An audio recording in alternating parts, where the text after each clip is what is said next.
Hare Krishna and welcome everyone to our Gita Amrit new course which we are starting today. सभी का स्वागत है हमारे गीता अमृत के कोर्स में जो हम आज से शुरू कर रहे हैं। मेरा नाम है शिव प्रकाश और मैं और मेरे फ्रेंड धीरज सोनी हम लोग फैसिलिटेटर है इस कोर्स के।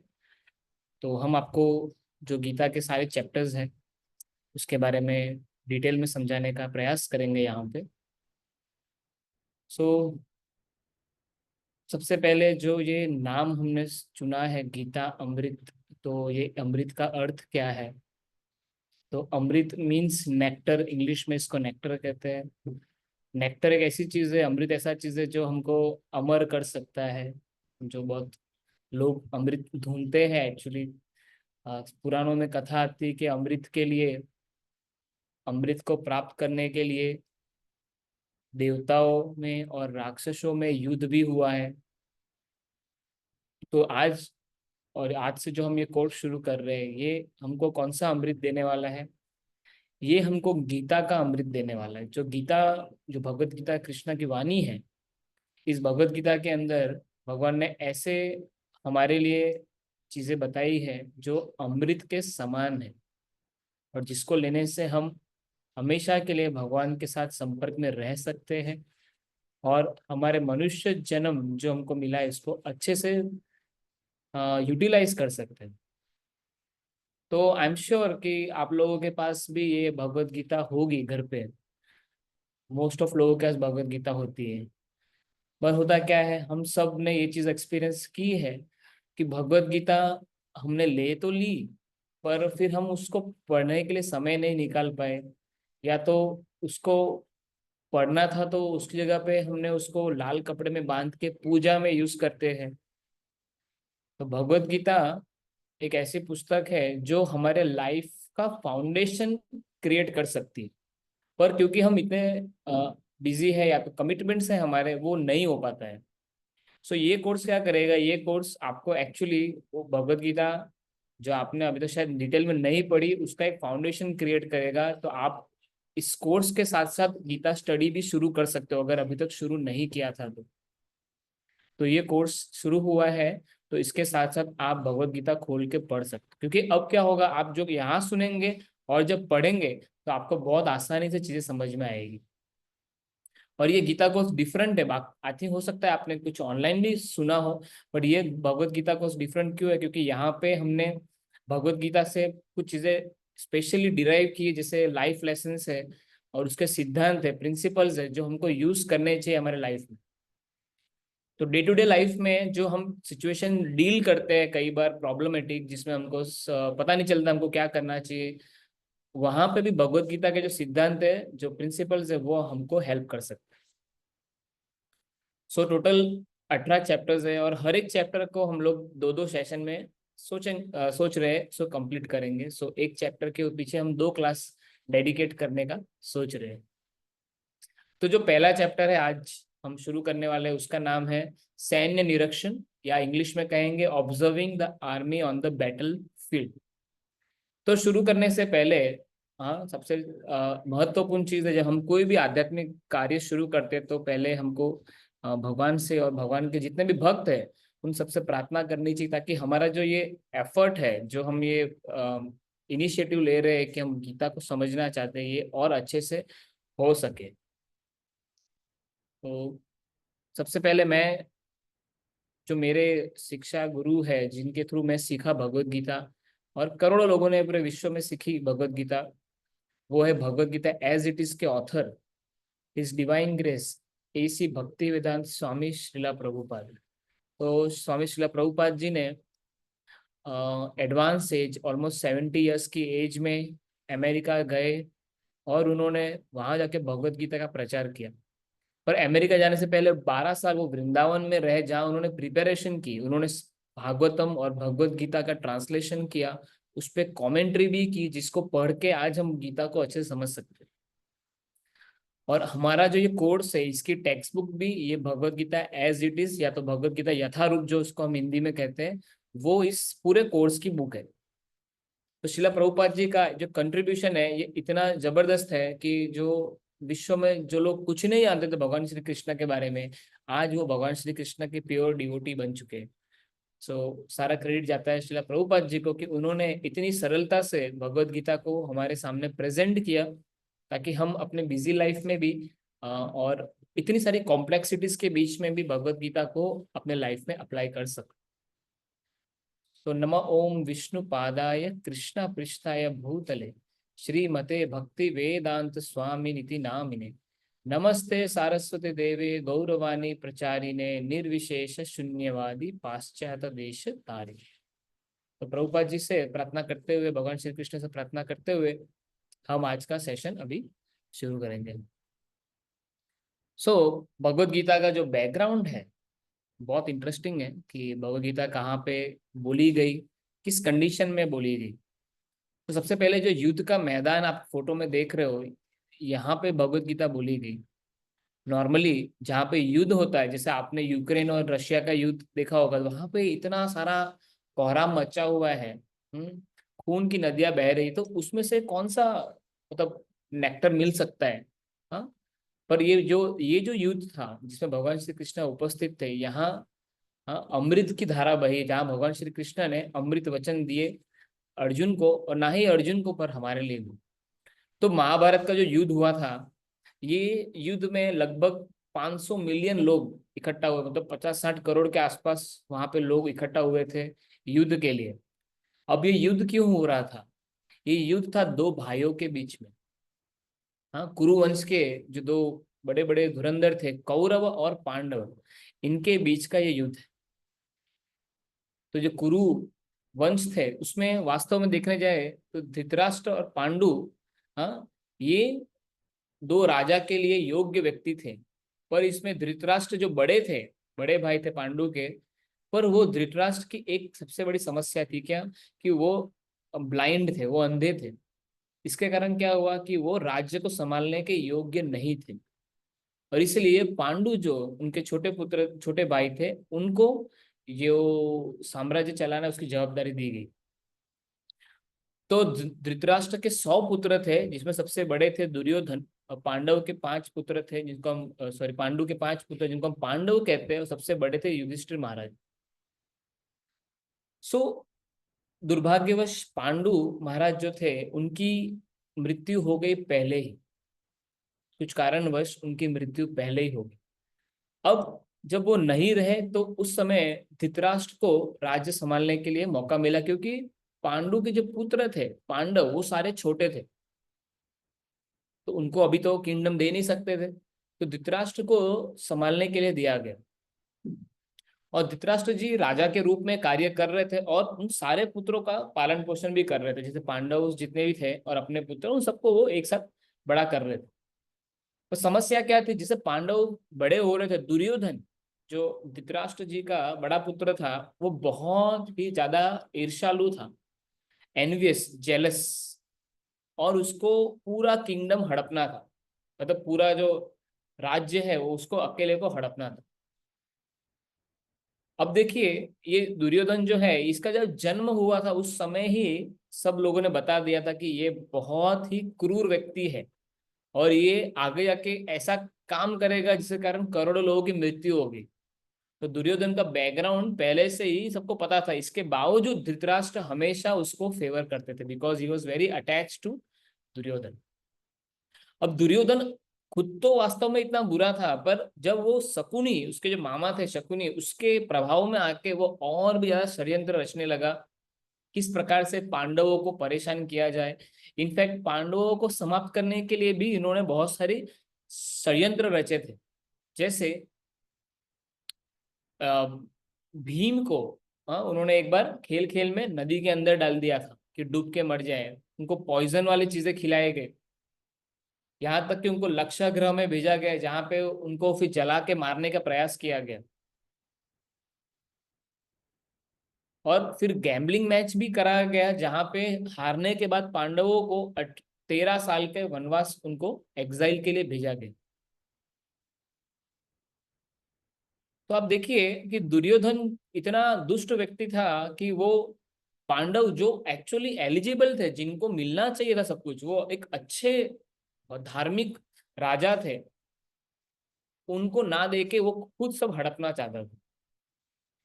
जब 13 साल का वनवास कंप्लीट हुआ और फिर पांडव फिर से आए, तो उन्होंने कहा कि अब हम आ गए हैं, जो भी हमको वनवास के लिए कंडीशन दिया गया था, अब हम रेडी है, हमको हमारा राज्य दे दो। पर दुर्योधन ने उसके लिए उनको ना बोल दिया कि आपको मैं कुछ भी नहीं दूंगा। फिर अल्टीमेटली पांडवों ने उनके कजिन, जो भगवान श्री कृष्ण पांडवों के कजिन थे, तो उनको कहा कि आप कृपया करके आप इस मैटर को सॉल्व करिए। तो भगवान श्री कृष्ण जो भगवान है, फिर भी वो अपने भक्तों से इतने क्लोज है कि उन्होंने क्या किया, वो मैसेंजर, एक शांति दूत के रूप में गए on the behalf of Pandavas. पांडवों के बिहाफ पे भगवान श्री कृष्ण गए मैसेंजर, शांति दूत बनके कि युद्ध ना हो। तो उन्होंने जाके दुर्योधन को समझाया कि देखो, तुम उनका जो अधिकार है, उनका जो वो डिजर्विंग है, उतना उनको दे दो, और ये युद्ध नहीं होगा, ये युद्ध टल जाएगा। पर दुर्योधन रेडी नहीं था। फिर भगवान श्री कृष्ण ने एक और प्रपोजल दिया, ठीक है, पूरा मत दो उनको, आधा आधा बांट लो, जैसे आधा तुम ले लो, आधा उन 5 भाइयों में बट जाएगा। तो दुर्योधन बोला नहीं, मैं वो भी नहीं कर सकता। फिर भगवान अल्टीमेटली बोले, मतलब भगवान श्री कृष्ण युद्ध ना हो उसकी कितनी ट्राई कर रहे थे, भगवान श्री कृष्ण पीस चाहते थे। तो भगवान श्री कृष्ण ने उनको कहा, "अ, हे दुर्योधन, कम से कम 5 गांव तो दो, ये क्षत्रिय है, जो पांडव है ये राजा है, ये क्षत्रिय है, इनके पास कोई तो राज्य होना चाहिए जिन पे ये रूल करके प्रजा को खुश कर सके, तो कम से कम 5 गांव तो इनको दो।" दुर्योधन ने उधर भी ना बोल दिया। फिर अल्टीमेटली ये फिक्स हो गया कि अब तो युद्ध होना ही है, क्योंकि कृष्णा ने इतना ट्राई किया फिर भी लोग नहीं माने, so it was bound to happen. और जब ये बात फैल गई कि अब ये युद्ध होने वाला है, तो सबके अंदर एक जिज्ञासा आ गई, क्या होगा, कौन जीतेगा, कौन किसकी साइड में है। ये सारी चीजें चल रही थी। तो भगवान श्री कृष्ण, अब देखिए इसमें अर्जुन का रथ चला रहे हैं फोटो में, और भगवान श्री कृष्ण ने इसी ऐसे युद्ध के मैदान के बीच में अर्जुन को out of compassion, out of दया और सारे जीवों के प्रति दया भगवान श्री कृष्ण को है कि कलयुग आने वाला है और ये लोग क्या करेंगे, इसलिए इनको कुछ तो देना पड़ेगा जिससे ये अपने आप को इस प्रभु कलयुग के प्रभाव से बचा सके, अपने आप को इस डिफिकल्ट टाइम में भी अपने आप को अच्छे से रख सके। तो भगवत गीता जिस युद्ध के मैदान में बोली गई, वो युद्ध चला था 18 दिन। इंटरेस्टिंग फैक्ट है कि 18 दिन के लिए युद्ध चला, और हमारे शास्त्रों में 18 मेन पुराण है। और जो युद्ध हुआ वो 18 अक्सनी सेना जो थी, इसमें 7 जो अक्सनी सेना थी पांडवों की थी, 11 थी वो कौरवों की थी। और जो भगवत गीता का पर्पस था, वो था भगवान वो दिव्य ज्ञान अर्जुन के साथ ही नहीं, बल्कि हम सब सारा मानव समाज के साथ शेयर करना चाहते थे, इसलिए भगवान ने युद्ध का मैदान चुना। आचार्यगण कहते हैं कि अगर भगवान को गीता सिखानी होती तो भगवान उसको कोई क्लास के अंदर सिखाते, या तो अच्छे से घर के अंदर बैठ के सुनाते, तो उन्होंने युद्ध का मैदान क्यों सिलेक्ट किया।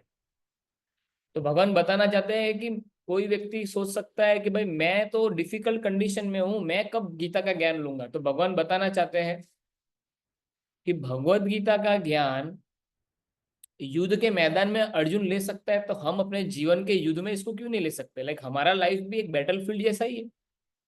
हम सबके अलग अलग स्ट्रगल्स हैं, हम सब अपने लाइफ में कहीं ना कहीं रोज ऐसा लगता है कि हम बैटलफील्ड पे जा रहे हैं। ऑफिस का चैलेंज, स्कूल का चैलेंज, कॉलेज का चैलेंज, इनफैक्ट मटल लाइफ में जीने के हर एक स्टेप पे चैलेंज है। तो भगवत गीता भगवान ने बैटलफील्ड में इसलिए बोली ताकि हम भी इसको अपने लाइफ में इजी इंप्लीमेंट कर सके। नहीं तो हम कह सकते हैं कि अर्जुन की कंडीशन तो बहुत अच्छी थी, मेरी कंडीशन खराब है, मैं कैसे गीता पढ़ सकता हूँ।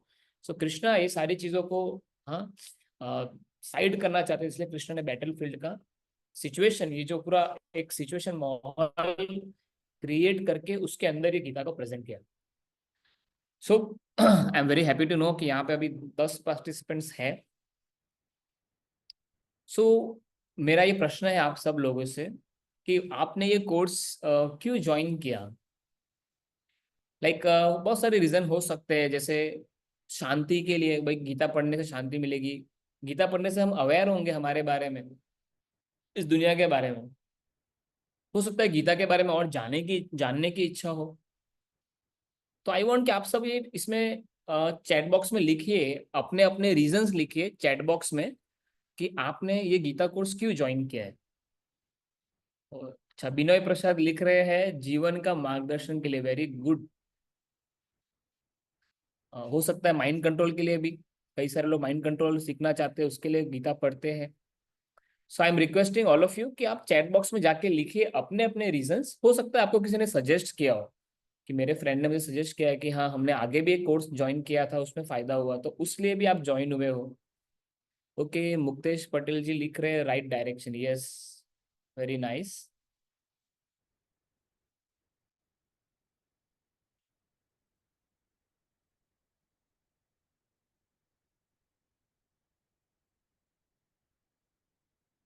ओके, और भी लोग जो है वो अपना रीजंस लिख सकते हैं कि why you think this course will be useful to you.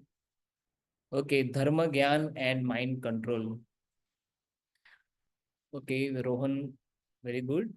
Arun लिखते हैं to get more knowledge and spirituality. Very nice. हम्म,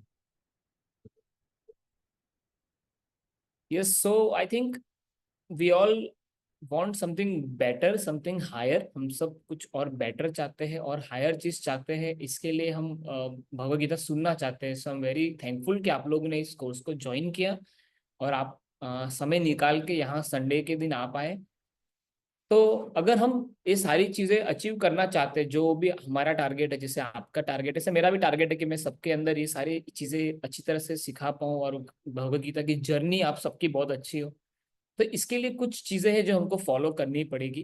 क्योंकि आज का पहला सेशन है, तो पहले सेशन में मैं बस वो सारी चीजें भी शेयर करना चाहता हूँ, किस तरह से आप इसको अच्छे से इम्प्लीमेंट कर सकते हैं। तो हमारा जो कोर्स है, अ, इसके अंदर कुछ मेरे सजेशंस, अगर आप इसको अप्लाई करेंगे तो आप पूरा बेनिफिट ले सकते हैं। तो सबसे पहले हम पूरे कोर्स के अंदर भगवत गीता के श्लोक से जो भी भगवान कृष्ण सिखा रहे हैं, तो हम कुछ लेसन, लाइफ लेसन भी उसमें से निकालते हैं जो प्रैक्टिकली हमको लाइफ में अप्लाई करना है। आप उसको अच्छे से फॉलो कर सकते हो। फिर हम जब सेशन कंप्लीट होगा तो नाइट में, मतलब सेम डे, हम रात को जो नोट्स है, जो हम यहाँ पे जो भी डिस्कस कर रहे हैं, वो सारे नोट्स हम आपके साथ शेयर करेंगे। आप उसको डाउनलोड करके पढ़ सकते हो अपने फ्री टाइम में। इसके बाद हम जो भी सीख रहे हैं यहाँ पे, लाइक हम जो भी सुन रहे हैं, हमारा जो इंटरेक्शन हो रहा है, इसके बेस पे हम क्विज कंडक्ट करेंगे, जिससे हमने जो सीखा है वो चेक भी होगा। तो इससे आपको जो कंसेप्ट से बहुत अच्छी तरह से उतर जाएंगे, तो आप वो भी पार्टिसिपेट उसमें भी करिएगा। और at the end will just, जो भी रेगुलर रहेंगे सारे सेशंस में, अराउंड 80% जिनका भी अटेंडेंस रहेगा, और जो पूरी तरह से ये कोर्स को अटेंड करते हैं, उनको सर्टिफिकेट भी देंगे ये कोर्स का, कि उन्होंने भगवत गीता का जो ये कोर्स है, systematic chapter by chapter study, वो कंप्लीट किया। तो ये सारी चीजें करने से आई एम श्योर कि हमने जो भी सोचा है वो सब कुछ हमको अचीव यहाँ पे हो जाएगा। So before we start, I will also should pray to Krishna. और एक संकल्प है जो आप सब लोग भी अपनी अपनी जगह पे दोहरा सकते हैं। लाइक माइक तो ऑफ ही रखना पड़ेगा, क्योंकि हम सब बोलेंगे सुन नहीं पाएंगे, बट आप ये सब प्रार्थना भगवान श्री कृष्ण से कर सकते हो। तो मैं पहले प्रार्थना कर रहा हूँ। I hereby take a sankalp, मतलब make a promise, that I will try my best to attend the course so that the Bhagavad Gita can transform me. Thus, I seek blessings of Lord Krishna to help me in the most important event of my life. तो हम भगवान श्री कृष्ण के समक्ष एक संकल्प भी ले रहे हैं कि मैं एक प्रॉमिस कर रहा हूँ कृष्ण, कि मैं अपना बेस्ट दूंगा कि मैं ये कोर्स को अटेंड कर पाऊँ और भगवत गीता सीख पाऊँ, ताकि भगवत गीता मेरे जीवन में परिवर्तन लाए। इसीलिए कृष्ण, मैं आपका आशीर्वाद चाहता हूँ कि आप मेरी मदद करिए कि ये सबसे महत्वपूर्ण जो चीज है भगवत गीता, जो मेरे जीवन में अभी उतरने वाली है, इसको मैं अच्छे से फॉलो कर सकूं। ठीक है, तो ये संकल्प आप सब लोग ले लीजिए। और विद दिस संकल्प, और इस संकल्प के साथ हम सब लोग अभी भगवत गीता के बारे में सीखेंगे। और अगर हमने संकल्प कर लिया है, तो आई एम श्योर कृष्णा की कृपा से हमको सब कुछ जो हम चाहते हैं वो सारा चीजें मिल जाए। जैसे हर कोई व्यक्ति चाहता है कि उसकी लाइफ स्मूथ हो जाए, कोई चाहता है उसकी लाइफ के प्रॉब्लम्स कम हो जाए, कोई चाहता है लाइफ में सक्सेस मिल जाए, कोई चाहता है लाइफ में हैप्पीनेस। ओके, तो कोई कोई लोग चाहते हैं कि हैप्पीनेस भी मिले। इनफैक्ट इस दुनिया में हर व्यक्ति क्या कार्य करना चाहता है, ऐसे कार्य करना चाहता है जिससे उसको खुशी मिले। बट इस मटेरियल वर्ल्ड, जो इस दुनिया में हम रह रहे हैं, तो भगवान श्री कृष्ण गीता में कहते हैं कि जो हैप्पीनेस है, ये इस मटेरियल वर्ल्ड में टेम्पररी है। सो ज्यादातर लोग क्या करते हैं, वो पूरी मेहनत करते हैं सिर्फ और सिर्फ हैप्पीनेस पाने के लिए, पर वो टेम्पररी हैप्पीनेस उनको पूरी तरह सेटिस्फाई नहीं करती है, और इसलिए वो बारंबार बार बार इसी चक्कर में फंसे रहते हैं। वो ट्राई करते हैं बट मिलता नहीं।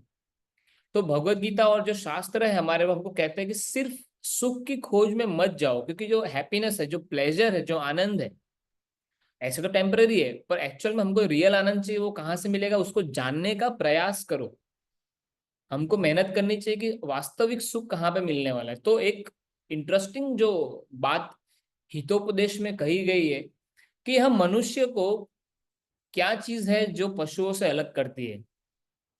अगर हम सब ह्यूमंस अपने आप को कंसिडर कर रहे हैं कि हम लोग बेटर है एनिमल से, तो किस फील्ड में बेटर है, तो किस वे में बेटर है, वो हितोपदेश में कहा गया है एक सुंदर श्लोक के थ्रू। आहार निद्रा भयमैथुनं च समान्यमेतत् पशुभिः नरानं धर्म हितेषाम् अधिको विशेषो धर्मेण हीना पशुभिः समाना। यहाँ कहा गया है आहार निद्रा भय मैथुन, मतलब आहार खाना, सोना, हाँ, खुद को डिफेंड करना, और प्रजा उत्पन्न करना, मतलब रिप्रोड्यूस करना। ये चार चीजें जो है ये पशु भी करता है और मनुष्य भी करता है, तो दोनों तो सेम हो जाएंगे। तो डिफरेंट क्या है? तो नेक्स्ट लाइन में कहा गया है धर्मो हि तेषाम अधिको विशेषो धर्मे नहीं ना पशु भी समाना।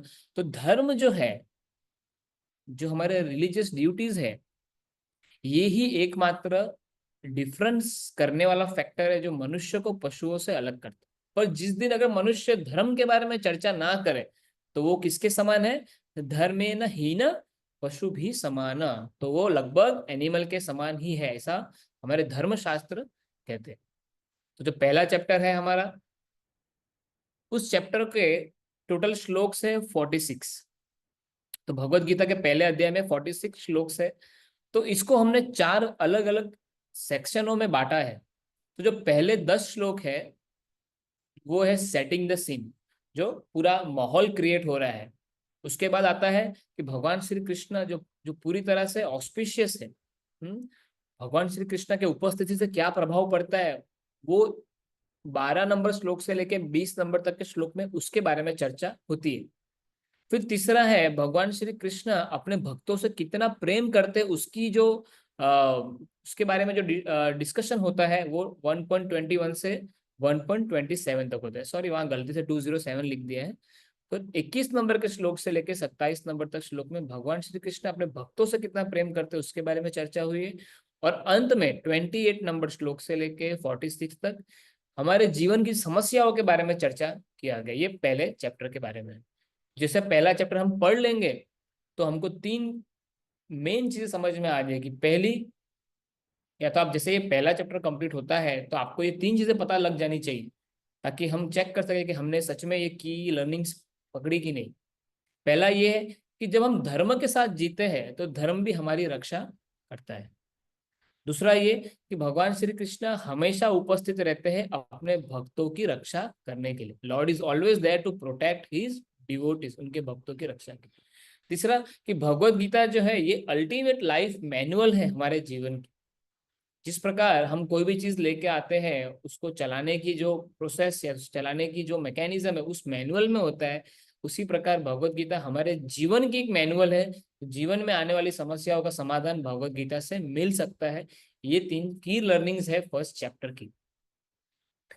तो सेटिंग द सीन जो है, इसके बारे में हम अभी चर्चा करेंगे। तो भगवत गीता का सबसे फेमस और जो पहला श्लोक है, जो पहला श्लोक है वो इस प्रकार यहाँ पे है। ये पहला श्लोक किसने कहा? धृतराष्ट्र ने कहा। धृतराष्ट्र क्या कहते हैं यहाँ पे हम अभी पढ़ेंगे। धृतराष्ट्रवाच धर्म क्षेत्रे कुरुक्षेत्रे समवेतायुत्सवः मामकः पांडवश्चैव किमकुर्वत संजय। धृतराष्ट्र वाचा, तो पहला श्लोक है ये। धृतराष्ट्र किसको पूछ रहे हैं? संजय को पूछ रहे हैं। जैसा आप ये चित्र देख सकते हो, तो धृतराष्ट्र के पास आंखें नहीं थी, ही वॉज ब्लाइंड। तो व्यास देव जी के शिष्य संजय जो यहाँ बैठे हैं, संजय के पास शक्ति थी कि अ, अपने वो अपने पावर से धृतराष्ट्र जी को भी विजन दे सकते थे, मतलब उनको एक टाइप से टीवी में दिखा सकते थे क्या हो रहा है। जैसे आज हम लाइव टेलीकास्ट देखते हैं, राइट, लाइव मैच कहीं और पे होता है, जैसे साउथ अफ्रीका में मैच हो रहा है तो हम रियल टाइम में इंडिया में भी देख सकते हैं। तो ये कैसे पॉसिबल होता है? टेक्नोलॉजी है। तो पूर्व में भी ऐसी टेक्नोलॉजी थी कि संजय बैठे बैठे पूरा जो दृश्य है भगवत गीता का वो धृतराष्ट्र को बताते हैं। तो धृतराष्ट्र यहाँ पे क्या कहते हैं, ओ संजय, हे संजय, मेरे पुत्र after my son and the son of Pandu, और पांडु के पुत्र जब इकट्ठा हुए, कहाँ इकट्ठा हुए? कुरुक्षेत्र में। किस लिए? फाइट करने के लिए, युद्ध करने के लिए। तो उन्होंने क्या किया? अभी ये पहले श्लोक का जो अनुवाद आप पढ़िए, आपको लगेगा अरे, अगर कुछ लोग युद्ध करने के लिए इकट्ठा हो रहे तो युद्ध ही करेंगे ना, और क्या करेंगे। पर यहाँ पे धृतराष्ट्र ऐसा क्यों पूछ रहे हैं कि जब मेरे पुत्र और पांडु के पुत्र इकट्ठा हुए कुरुक्षेत्र में फाइट करने के लिए तो उन्होंने क्या किया? तो यहाँ पे इस श्लोक के अंदर देखिए, सिंपल है बट इसके अंदर से हमको डिकोड करना पड़ेगा कि क्या चीजें हैं। ये बहुत इंटरेस्टिंग है, जो डिटेल स्टडी करते हैं भगवत गीता का तो हर एक श्लोक में से हमको बहुत सारी चीजें मिलती है।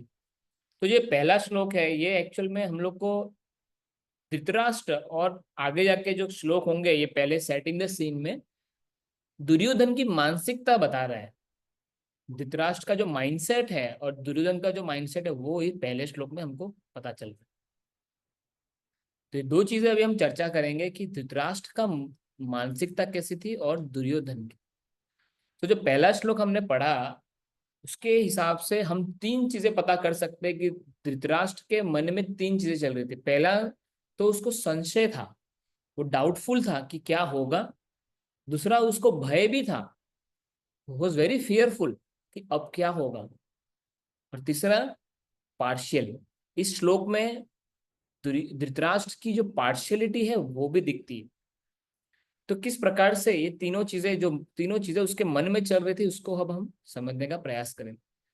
तो पहले कहा गया है कि डाउटफुल, जो धृतराष्ट्र का जब ये प्रश्न था संजय को तो उसके अंदर डाउट था। अब ये डाउट क्यों आया?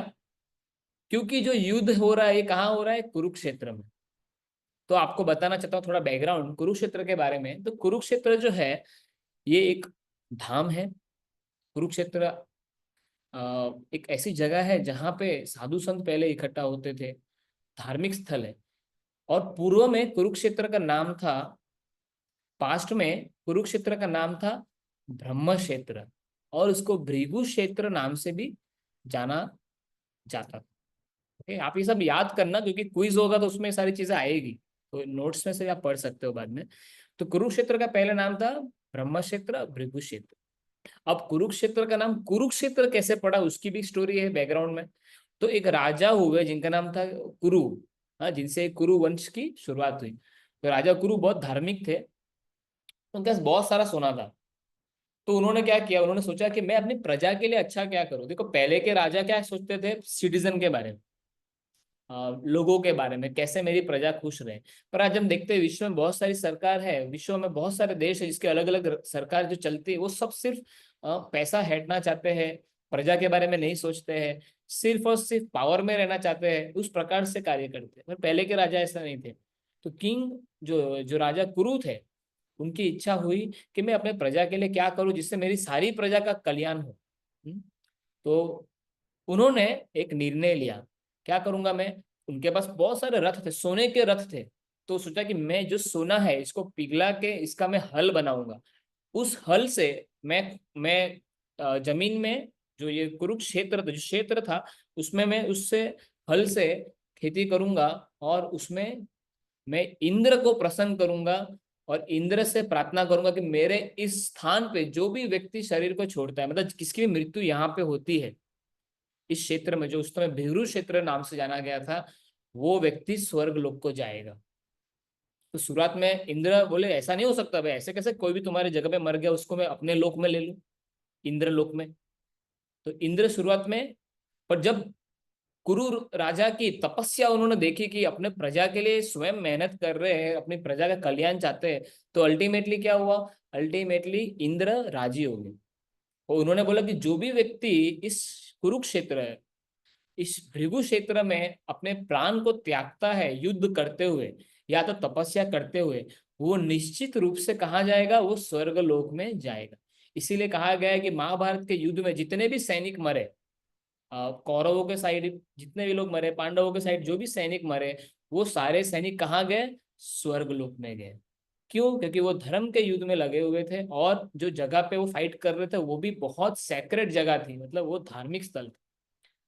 तो यहाँ पे धर्म क्षेत्र, जब दुर्योधन धृतराष्ट्र कहता है धर्म क्षेत्र कुरुक्षेत्र, तो वो उसको पता है कि कुरुक्षेत्र कैसा क्षेत्र है, धर्म का क्षेत्र है। तो उसको डर था कि भाई ये धार्मिक जगह पे ऐसा ना हो कि कॉम्प्रोमाइज हो जाए, मेरे बच्चे और पांडव कॉम्प्रोमाइज कर दे तो मेरे बच्चों का नुकसान हो जाए। ये उसको डर था। उसको डर था कि इस धार्मिक जगह पे आके कहीं सेटलमेंट हो गया तो ये अपॉर्चुनिटी चली जाएगी। तो आप देख सकते हैं धर्म की जगह पे उसको ये भी पता था कि धर्म की जगह पे मेरे बच्चे, जो जो जो कौरव है, ये सारे तो अधर्मी हैं। तो धार्मिक जगह पे किसका कार्य होगा, जो धार्मिक लोग है, अधर्मी है उसको नुकसान हो सकता है।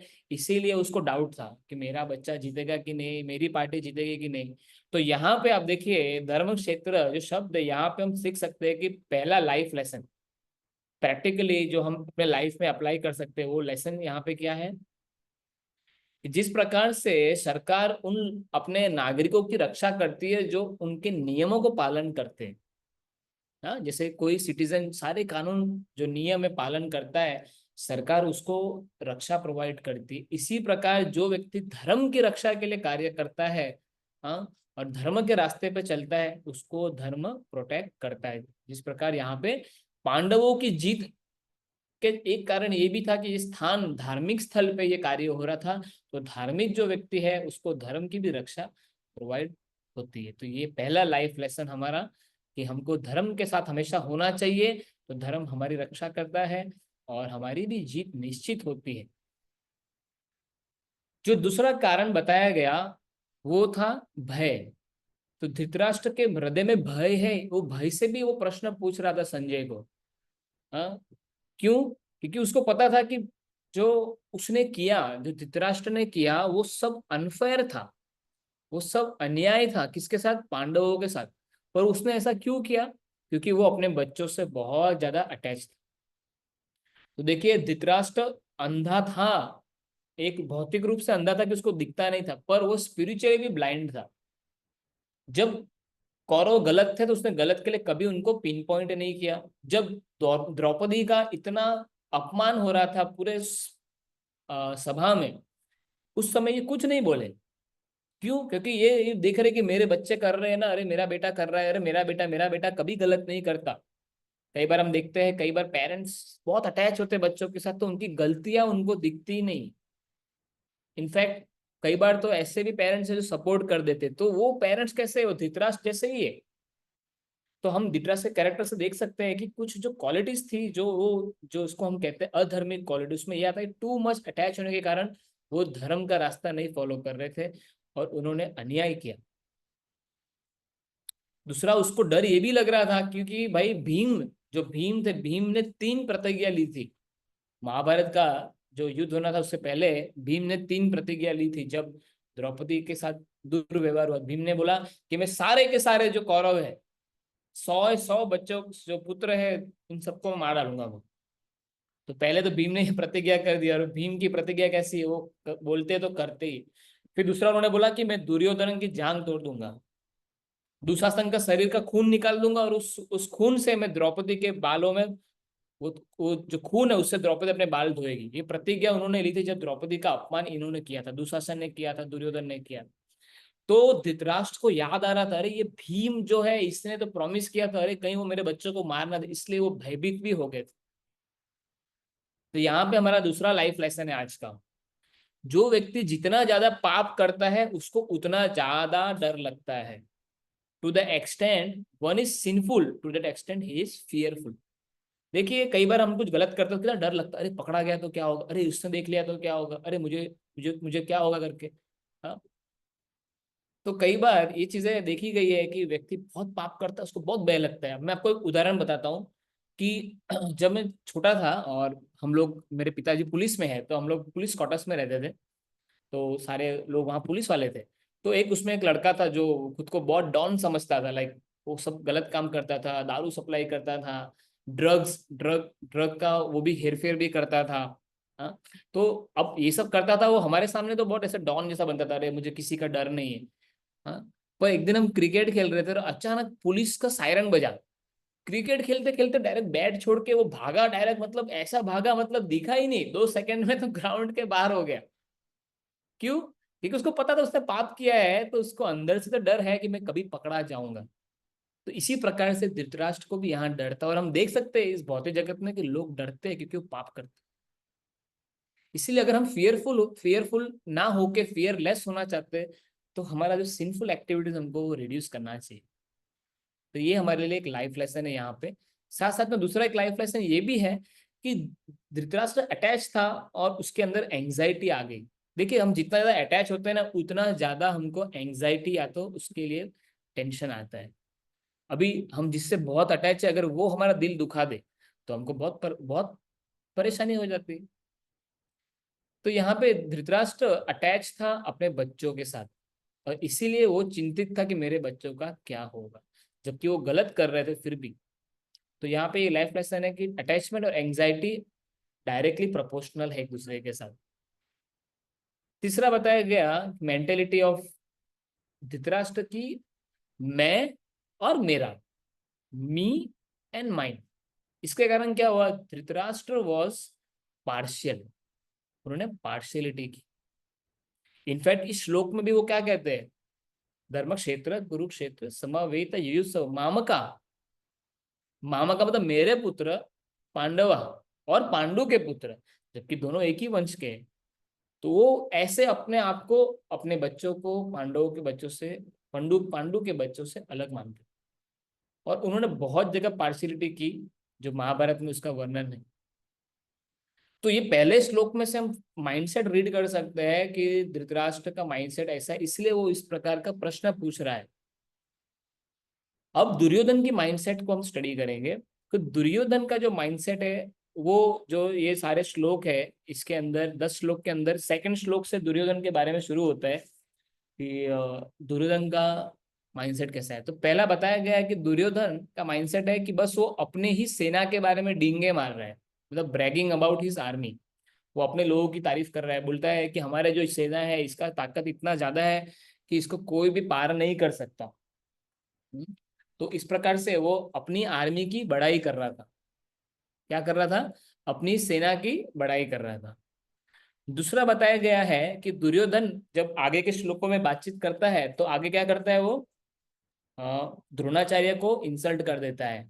हाँ, मतलब दूसरा माइंडसेट बताया गया है कि अपने वफादार लोगों का वो अपमान करता था। किस प्रकार से? दुर्योधन जाके द्रोणाचार्य को बोलता है, हे द्रोणाचार्य, हम्म, आपने आपकी शिक्षा लेके देखो आज, हाँ ये कौन है, धृष्टद्युम्न सेनापति बन के खड़ा है। तो क्या हुआ, इसकी स्टोरी है कि द्रोणाचार्य को वो इतना इंसल्ट क्यों कर रहा था उधर, क्योंकि द्रोणाचार्य ने धृष्टद्युम्न को पूरा सिखाया, विद्या पूरी दी, जो शास्त्र की विद्या है। तो स्टोरी ऐसी है कि द्रुपद जो राजा थे और द्रोणाचार्य दोनों फ्रेंड थे, पर बाद में कुछ इनमें कुछ खटपट हो गई और दुश्मनी हो गई। तो द्रुपद महाराज चाहते थे कि द्रोणाचार्य से बदला लेना है, उसका वध होना चाहिए, और उसका वध कौन करेगा, मेरा पुत्र करेगा। तो द्रुपद का पुत्र था धृष्टद्युम्न। तो धृष्टद्युम्न को जो प्रकट किया द्रुपद ने, यज्ञ से पैदा हुआ था वो, ऐसे नॉर्मली पैदा नहीं हुआ। तो द्रुपद चाहते थे कि ये द्रोणाचार्य को मारे। तो अब ये धृष्टद्युम्न है, इसको सीखना था विद्या, तो ये किसके पास गया, द्रोणाचार्य के पास ही गया सीखने के लिए, जिसको मारने के लिए वो बना है। और द्रोणाचार्य भी जानते थे कि ये व्यक्ति मेरे को मारने के लिए ही इस दुनिया में आया है। इसके बावजूद भी द्रोणाचार्य ने उसको सिखाया। तो यहाँ पे दुर्योधन क्या बोल रहा है इनको, इनको बोल रहा है कि देखिए आपके ही आशीर्वाद से वो सामने खड़ा है। तो वो टॉन्ट मार रहे हैं कि आपने अगर नहीं सिखाया होता तो आज ये सेनापति नहीं बना होता। धृष्टद्युम्न। इसीलिए वो डाउट कर रहे हैं कि आपके कारण ये हुआ है, तो अभी मुझे डाउट है कि आप उसको मारोगे भी नहीं। तो इस प्रकार से दुर्योधन, आप सोचिए, युद्ध करने से पहले ही अपनी टीम को ही गाली दे रहा है। कई बार ऐसा होता है, हम ऑफिस में मतलब वर्क प्लेस में फील करते हैं ना, हमारा बॉस वो हमारे को ही गाली देता है जबकि काम भी हमसे निकालना है। तो ये दुर्योधन का माइंडसेट है, जिससे काम निकलवाना है उसको भी गाली देते हैं। तो यहाँ पे पहला लेसन है, लाइफ लेसन दुर्योधन के कैरेक्टर से, कि भाई खुद की तारीफ जो व्यक्ति करता है ना, वो कौन होता है? जो इनसिक्योर होता है। तो यहाँ पे पहला लाइफ लेसन इस दुर्योधन के माइंडसेट से बहुत अच्छा है। Self glorification is a symptom of insecurity. जो बंदा इनसिक्योर है वो क्या, खुद की डींगे मारता रहता है। और दूसरा लाइफ लेसन बहुत इंपॉर्टेंट है, कि अगर हम उन लोगों पर डाउट करें जो हमारे बहुत करीबी है, तो क्या होगा? By doubting people will lose the people. और हम अपने नजदीकी जो लव्ड वन है उसको हम हर्ट करते। तो we should not doubt the intention of our loved ones. जो हमारे करीब है, जो हमारे लिए इतनी मेहनत करते, कभी भी उनके इरादों पे हमको डाउट नहीं करना। जैसे यहाँ पे दुर्योधन डाउट कर रहा है उनके सेनाओं के ऊपर। इनफैक्ट द्रोणाचार्य, ये लोगों ने कुछ भी दुर्योधन को अब तक बोला ही नहीं था, जबकि सभा में द्रौपदी की इतनी इंसल्ट हुई तो भी ये द्रोणाचार्य ये सब चुप थे। वो दुर्योधन के उसके अंडर में थे। फिर भी दुर्योधन भूल गया कि ये लोग ने मुझे कभी कुछ नहीं बोला, फिर भी उनको टॉन्ट मार रहा था। उनके ऊपर डाउट कर रहा था कि ये सच में युद्ध करेंगे कि नहीं।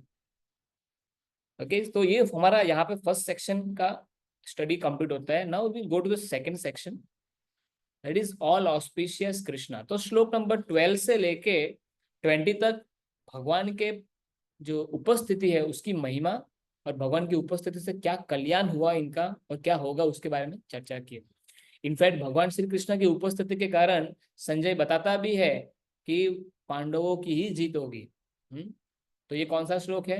हाँ, अभी श्लोक नंबर 19 के अंदर चर्चा होती है कि पांडवों की जीत क्यों होने वाली है, उसके क्या लक्षण है। सघोषो धार्तराष्ट्राणां हृदयानि व्यदरायत् नाभाश्च पृथ्वीं चैव तुमुलो अभ्यानुनदयन्। इसका ट्रांसलेशन, कि जो ये अलग अलग शंख, अब जब युद्ध होना था तो संजय बता रहे हैं कि अलग अलग शंख बज रहे। हाँ, और इनकी आवाज ध्वनि जोर से आ रही है एकदम। और इसके शंख की ध्वनि से वाइब्रेशन हो रहा है, पूरा स्काई मतलब हिल रहा है ऐसा। और पृथ्वी है वो भी हिल रही है। आप सोचिए क्या वाइब्रेशन होगा। कई बार हम लोग ये डीजे सॉन्ग, नहीं गणपति में डीजे सॉन्ग बजते हैं, ये सब रास्ते पे शादी में होता है, तो पीछे हम गाड़ी चला के जाते हैं कई बार, तो फील होता है साउंड, वो बॉडी पूरा गाड़ी का वो डैशबोर्ड भी हिलने लगता है। आप लोगों ने शायद कभी ऑब्जर्व किया हो तो, है कि नहीं? डीजे साउंड से गाड़ी के डैशबोर्ड हिलने लगते हैं, कई बार हमको शरीर में कंपन। अब सोचिए जब भगवान कृष्ण, अर्जुन और पांडवों के शंख बजे होंगे तो क्या वाइब्रेशन निकला होगा। तो ये यहाँ पे बता रहे हैं संजय कि जो वाइब्रेशन निकला इससे क्या हुआ, धृतराष्ट्र जो पांडु के सॉरी धृतराष्ट्र के जो पुत्र है दुर्योधन और बाकी कौरव, वो लोग के हृदय कांपने लग गए, इतना जोर से आवाज आया। तो ये जो 10 श्लोक है, 12 नंबर से लेके 20 तक, यहाँ पे चर्चा होती है कि पांडव क्यों जीतने वाले हैं। तो संजय पहले से प्रेडिक्ट कर रहा है, धृतराष्ट्र को बता रहा है कि पांडव क्यों जीतने वाले। तो पहला लक्षण वो बताता है कि भाई इनके जो ये जो संघ है ना, ये सब ट्रांसेंडेंट है, दिव्य संघ है। ये बज रहा है ना, ये आवाज से लग रहा है कि जीतने वाला है। ऐसे जोरदार आवाज आ रहा है, सब पूरा आकाश गूंज रहा है, मतलब लग रहा है कि भाई ये लोग जीतेंगे। और दुर्योधन की गैंग ने भी जब बजाया, जब उनकी टीम ने बजाया, तो उससे कुछ फर्क ही नहीं पड़ा किसी को, तो it was like a flop show. पर भगवान कृष्णा के जब शंख बजे, पांडवों के बजे, तो हिल गया, गाज गया। दूसरा रीजन बताया गया है कि भगवान कृष्ण पर्सनली प्रेजेंट थे इनके साथ, और इसलिए इनकी जीत हुई। तीसरा बताया गया कि हनुमान जी, यस हनुमान जी भी थे इस युद्ध में। कहाँ थे? वो अर्जुन के रथ के ऊपर, हाँ, जो ध्वज है उसमें हनुमान जी का चित्र है, मतलब हनुमान जी वहां उपस्थित थे। चौथा बताया गया कि लक्ष्मी देवी का भी आशीर्वाद प्राप्त था। और पांचवा बताया गया कि अग्निदेव ने वो रथ दिया है अर्जुन को। तो अर्जुन का जो रथ था अग्निदेव जी ने दिया था ना, वो चारों दिशा में जीत उसकी होगी, ये फिक्स था। तो पांडवों के पास क्या क्या चीजें पहले से उपस्थित थी जिसके कारण वो जीतने वाले हैं, ये संजय बता रहा है। अब जो भगवान के जो ये संघ है, इसके भी स्पेशलिटी है, इनके भी नाम है। आप सोचिए, इतना डिटेल में भगवत गीता इसके बारे में चर्चा करता है कि भगवान के जो अलग अलग, हाँ, और उनके भक्तों के अलग अलग जो शंख है उनके नाम क्या है। तो पहले बताया गया कि जो शंख बजे, तो कृष्ण भगवान का जो शंख था उसका नाम था पंचजन्य, पांचजन्य शंख। अर्जुन का था, उसका नाम था देवदत्त। युधिष्ठिर महाराज का था अनंत विजय। भीम के शंख का नाम था पौंड्र। नकुल के शंख का नाम था सुघोष, और सहदेव का शंख का नाम था मणि पुष्पक। ये सारा श्लोकों में वर्णन किया गया है। तो ये 1.15 और 16 श्लोक में भगवान के शंखों का वर्णन आता है, आप ये गीता में पढ़ सकते हैं। तो जब ये बजे तो भाई धृतराष्ट्र के लोगों की हालत खराब हो गई, वहां सब भयभीत हो गए। तो सबसे जो मेन कारण बताया गया यहाँ पे भगवान कृष्ण की उपस्थिति, जैसे हमने चर्चा की, साइन ऑफ विक्ट्री।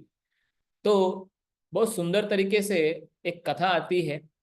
हाँ, अभी हमारा सेशन का टाइम भी हो रहा है, so I will just quickly tell you very nice story. कि जब युद्ध की बात कंफर्म हो गई थी कि भगवान श्री कृष्ण ने ट्राई किया फिर भी युद्ध रुका नहीं, तो सब लोग को अब था कि भाई अब भगवान श्री कृष्ण किसकी साइड होंगे। तो भगवान अपने कक्ष में आराम कर रहे थे, तो दुर्योधन चला गया भगवान को पूछने के लिए। हालांकि भगवान ने डिक्लेयर कर दिया था कि मैं इस युद्ध में पार्टिसिपेट नहीं करूंगा। तो भगवान श्री कृष्ण ने पहले कहा था कि मैं कोई भी अस्त्र शस्त्र उठाने वाला नहीं हूं, I will not fight in this युद्ध, मेरे को इसमें फाइट नहीं करना। पर भगवान की आर्मी अवेलेबल थी, जो भगवान की सेना थी वो अवेलेबल थी। तो दुर्योधन चला गया। अब भगवान लेटे हुए, तो दुर्योधन पहले पहुंच गया। तो दुर्योधन पहुंच गया, भगवान के बाजू में बैठ गया, और वो वेट कर रहा था कृष्णा कब उठेंगे और मैं उनसे बात रखूं। उसी समय अर्जुन भी आ गए, और अर्जुन भगवान के चरणों के, भगवान के जो चरण है, भगवान के पैर है, उस तरफ जाके वो बैठ गए सामने।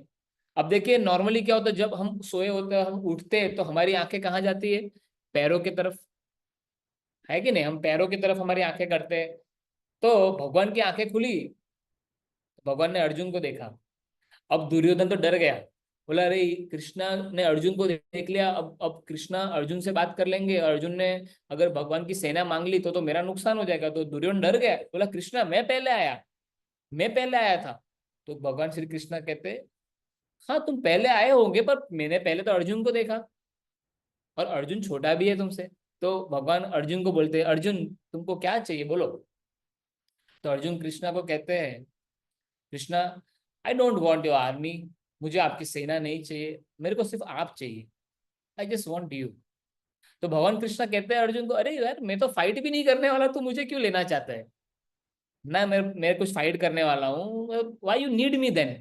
तो कृष्णा को अर्जुन कहते हैं, no Krishna, we always want you by our side, I know you are our well wisher and you are the supreme lord. Arjun को पता था भगवान कृष्ण है। अर्जुन बोले नहीं, आप हमारे साथ में रहिए। तो भगवान बोले ठीक है। फिर भगवान दुर्योधन की तरफ देखे, दुर्योधन तो खुश हो गया कि अर्जुन ने क्या किया। अरे अर्जुन ने कृष्णा को मांगा, कृष्णा में अकेले क्या कर लेगा, वैसे भी वो अस्त्र शस्त्र उठाने वाला नहीं। तो दुर्योधन मन ही मन खुश हो रहा था कि कृष्णा अर्जुन के पास चले गए, अब कृष्णा की आर्मी मेरी हो जाएगी और मैं जीत जाऊंगा। तो दुर्योधन बोला भगवान को, भगवान धन्यवाद, मैं आपकी आर्मी लेके जाता हूँ और मैं फिर आपको मिलूंगा युद्ध के मैदान में।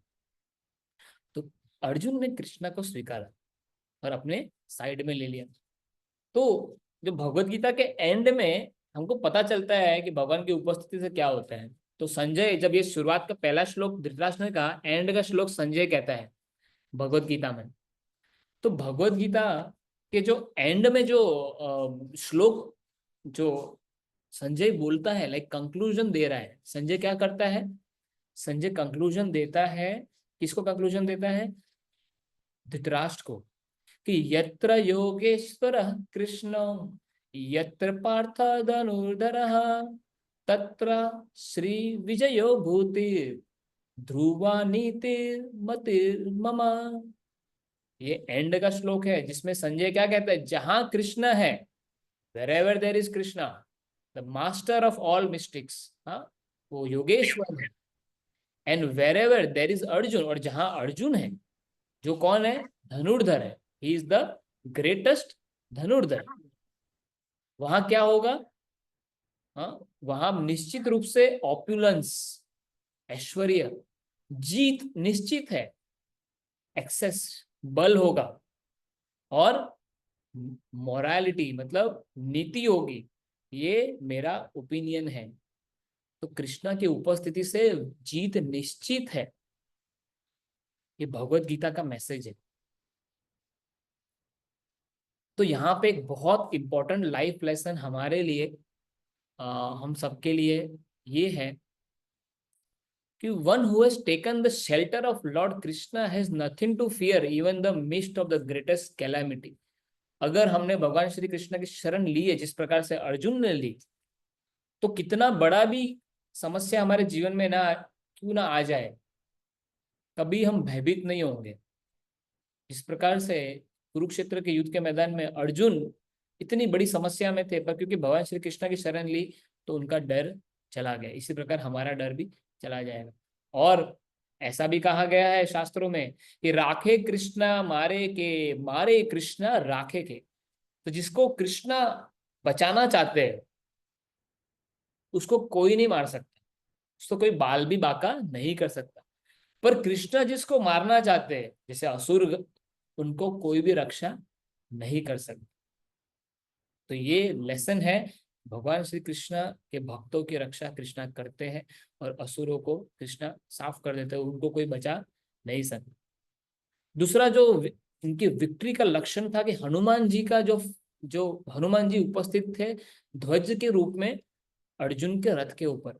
तो इसकी भी छोटी कथा आती है कि द्रौपदी ने एक बार भीम को कहा था कि तुम जाओ अलकनंदा पे, नदी पे, और वहां पे 1000 पंखुड़ियों वाला एक कमल का पुष्प है, वो मुझे लेके आओ, वो मुझे चाहिए। अब भीम चले गए वहां पे। अब जब भीम वहां गए अलकनंदा नदी के उधर, तो वहां पे एक वानर ऐसे लेटे हुए थे, उमर वाले, जो एक्चुअली हनुमान जी थे। तो भीम वहां गया तो हनुमान जी लेटे हुए थे, तो उनकी पूंछ रास्ते में थी। तो भीम ने कहा, अरे हे वानर, ये ये आप अपनी पूंछ हटाइए, मुझे जाना है, मुझे कुछ कार्य करना है।